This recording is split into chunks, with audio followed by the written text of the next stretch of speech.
Pachao à l'OM pour 35 millions. Et alors, je te pose la question, est-ce que pour toi, c'est une belle affaire ou une grosse surcote? C'est compliqué. Ça dépend si c'est financier ou si c'est sportif. Bah allez, on va commencer par le financier. Est-ce que financièrement, tu trouves que c'est une grosse surcote ou c'est une belle affaire? Moi, je te dis spontanément, pour moi, c'est une surcote. On est à 2,5 millions du prix de feu Didier Drogba quand il joue à l'OM. Mais bon, c'est un autre temps. Ça a 21 ans. Ouais, et puis il n'a pas les mêmes références. Il n'a pas les mêmes références que l'ami Didier. J'ai en tête 37,5 millions à l'époque où c'était, mais c'est un foot d'un autre temps où c'était énorme. Là, 35 millions, en fait, j'ai l'impression que c'est les prix de maintenant. Je trouve ça un peu cher. Quand on arrive à faire, enfin, il y a des gens qui arrivent à faire des trouvailles, mais on va dire, c'est pas la data, quoi. Hein. 35 millions, c'est pas après, là, je partage les stats.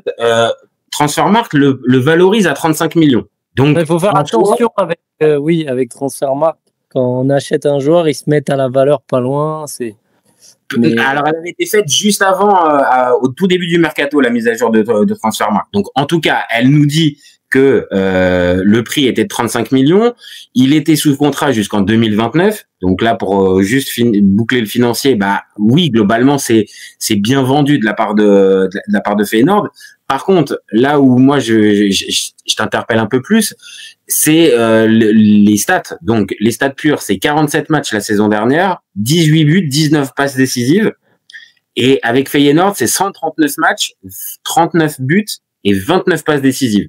Donc c'est pas mal, c'est quand même assez intéressant. Maintenant, on est obligé de relativiser parce que c'est le championnat hollandais. Donc, est-ce que ça vaut réellement, encore une fois, le fameux 35?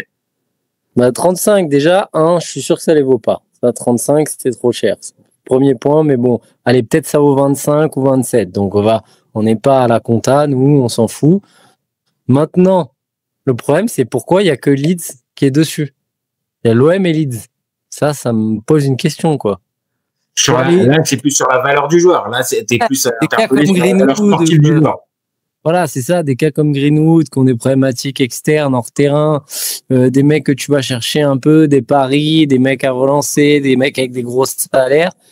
Pai Ciao, il a pas, j'essaie de dire son nom. C'est bien. Tu vois, j'ai mis en plus le maillot brésilien, tu vois, pour lui faire honneur. Même s'il n'est pas international, bon, peut-être que ça peut le propulser, on sait jamais.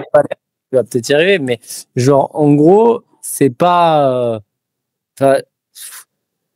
c'est dur de se dire justement un Brésilien, en plus les Brésiliens ça a la cote, il y a personne qui est vraiment intéressé alors que c'est pas un gars qui a un gros salaire. C'est pas, tu vois ce que je veux dire? Non, c'est vrai. Maintenant, moi, factuellement, je vais pas te faire le connaisseur du championnat néerlandais, mais en tant que supporter du Milan, je l'ai vu jouer en match aller-retour contre le Milan l'année précédente avec Feyenoord, et vraiment sur ce match-là et sur le match aller, il est particulièrement bon. Il fait la misère à son vis-à-vis et il est même pas loin de marquer un deuxième. Donc c'est un joueur spectaculaire. Unai, il a fait la misère à l'Espagne, à Luis Enrique qui est sur le banc. Ah, c'est ça.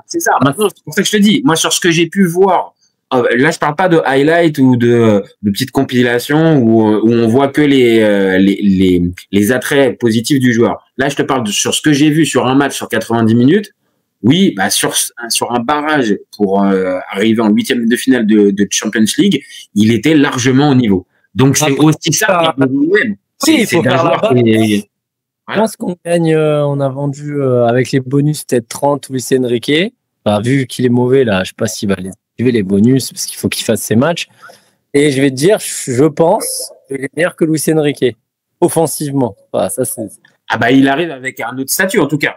Luis Enrique arrive, certes, avec une réputation de petite pépite, entre guillemets, brésilienne, mais là, il n'arrive pas du tout à ce montant-là et pas avec la même référence. Hein.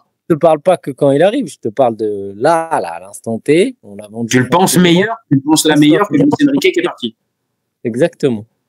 Ok, non, mais ça s'entend. Donc toi, au final, pour trancher, c'est quoi? C'est belle affaire ou grosse surcote? C'est